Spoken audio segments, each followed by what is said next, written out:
Good morning students. आज हम पढ़ेंगे बीकॉम थर्ड ईयर का जो हमारा सब्जेक्ट है वो है ऑडिटिंग। एंड ऑडिटिंग में हमारा जो मोस्ट इम्पोर्टेंट जो टॉपिक चल रहा था वो चल रहा था हमारा आंतरिक निरीक्षण, इंटरनल चेकिंग। इंटरनल चेकिंग जो हमारा टॉपिक है इसके कुछ पॉइंट्स इससे पहले वाले वीडियो में कंप्लीट हो गए हैं, तो आप पिछली वीडियो जाकर देख सकते हैं जिससे आपको कोई भी टॉपिक मिस ना हो। आज की वीडियो में हम पढ़ेंगे आंतरिक निरीक्षण के उद्देश्य।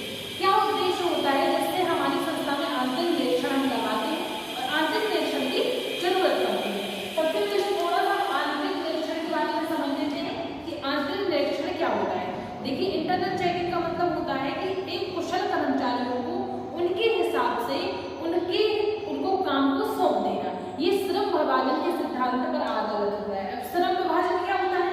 श्रम विभाजन मतलब उचित कुशल कर्मचारियों को उनके अकॉर्डिंग उनका काम सौंपना और उस काम की जांच करना, चेकिंग करना, कौन सा व्यक्ति कौन सा काम कर रहा है, किस व्यक्ति को किस प्रकार का काम देना चाहिए। तो सीधी सी बात है कि जो आंतरिक निरीक्षण होता है ये श्रम विभाजन के जो सिद्धांत होते हैं उन पर आधारित है।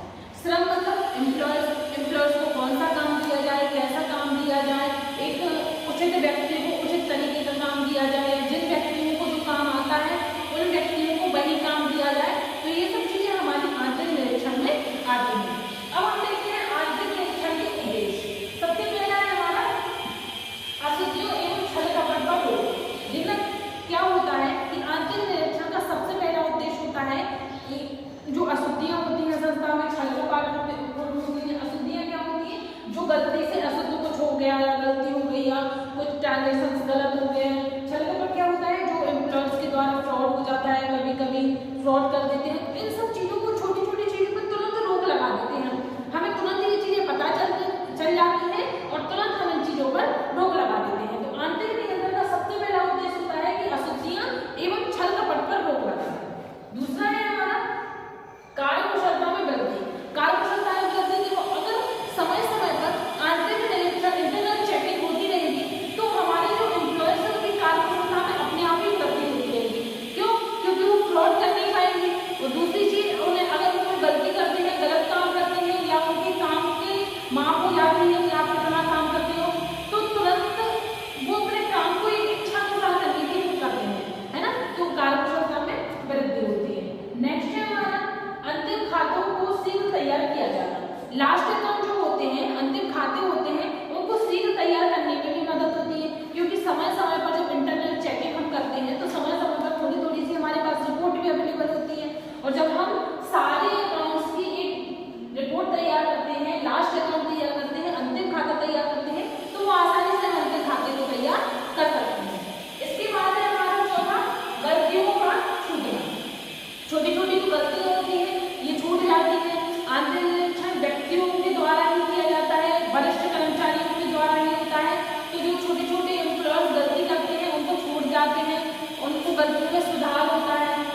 नेक्स्ट हमारा अंकेक्षण में सहायक। अंकेक्षण के लिए बहुत सहायक होता है, क्योंकि एक बार हमारा जब आंतरिक निरीक्षण हो जाता है, इंटरनल चेकिंग हो जाती है, तो हमारे अकाउंट 50% सही माने जाते हैं। जब हमारे यहाँ चेकिंग हो गई, चेकिंग चल रही है, तो अकाउंट जो हमारे हैं वो 50% कैसे माने जाएंगे? सही माने जाएंगे। तो अंकेक्षण के लिए भी उससे बहुत सारी सहायता मिलती है। फिर है हमारा नेक्स्ट नियंत्रण कार्य में सहायक। नियंत्रण कार्य मतलब लगातार जो हमारा काम चलता है उसमें भी बहुत सारी सहायता इससे प्रदान होती है। फिर है हमारा लाभदायकता में वृद्धि करना। लाभदायकता जितनी होती है, देखो कोई भी बिजनेस होता है वो किसके लिए होता है? प्रॉफिट के लिए, लाभ के लिए। जब हमारा काम 100% सही तरीके से चलेगा, उसमें आंतरिक नियंत्रण भी हम करवा रहे हैं, ऑडिटिंग भी करवा रहे हैं, तो उसमें सीधी सी होती है कि लाभदायकता में वृद्धि होगी, कमी नहीं होगी। मतलब प्रॉफिट हमारा ज्यादा से ज्यादा होगा और लागत कम से कम लगेगी। एक बार और हम देख लीजिए ये क्या है हमारे आंतरिक निरीक्षण के उद्देश्य, है ना। पहला है हमारा अशुद्धियों एवं छल कपट पर रोक। दूसरा है कार्य कुशलता में वृद्धि। तीसरा है अंतिम खातों को शीघ्र तैयार किया जाना, गलतियों को छूटना, अंकेक्षण में सहायक, नियंत्रण कार्य में सहायक, लाभदायकता में वृद्धि करना। साथ ही आप लोगों को बता दें, आप लोगों को जो day by day topics videos और नोट्स तैयार हो रहे हैं, तो आप लोगों ने नोट्स तैयार कर दिया है, जिससे आपका परीक्षा में किसी भी प्रकार की कोई भी दिक्कत नहीं आए और सारे टॉपिक आपके कंप्लीट रहे। अब आप लोग नोट कर लें, इसके बाद में आपको नेक्स्ट वीडियो